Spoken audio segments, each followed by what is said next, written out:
up in Whitewater, I would look at the grand Victorian houses on Main Street and think about which one I would live in when I was an adult.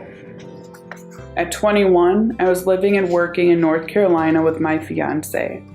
When we found out that we were expecting, we chose to move back home to be closer to family.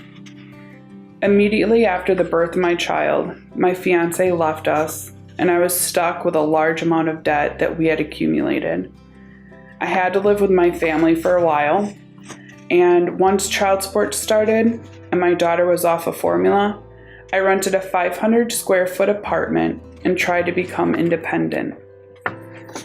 The refrigerator went out during the summer, and the landlord was out of the country, and it didn't get replaced for a number of weeks. I struggled financially, but was just staying above water.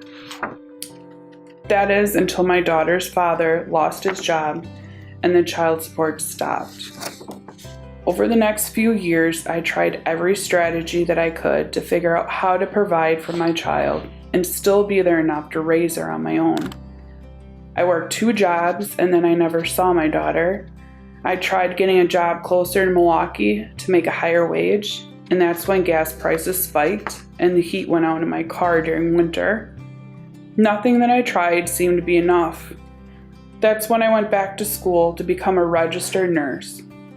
For the first time in years, I felt good about doing something to better our lives, but it added quite a bit more stress with working full-time and raising my daughter alone.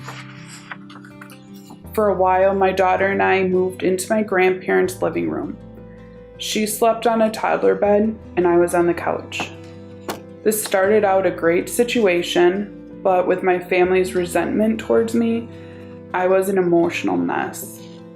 I was exhausted and I felt hopeless. That's when I reached out to Bethel House, but it was difficult for me to do that. There was a tremendous amount of shame asking for help.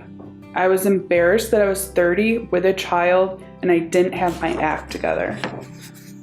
Bethel House provided a place for my daughter and I to live for about 10 months. My favorite memories while at Bethel House are dancing with joy with my daughter in our living room, thrilled to have our own place, and also decorating for my daughter's birthday and having our family over for her party.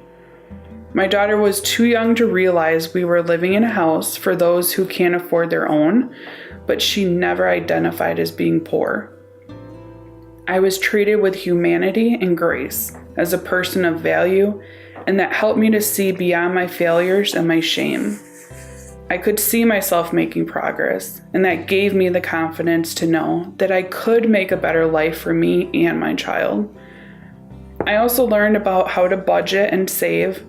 I was able to pay my mom back for giving me her old car. This allowed me to improve my relationship with my family and to continue on with my schooling full-time. I've since graduated as a registered nurse, and I currently have a great job serving a vulnerable population of patients.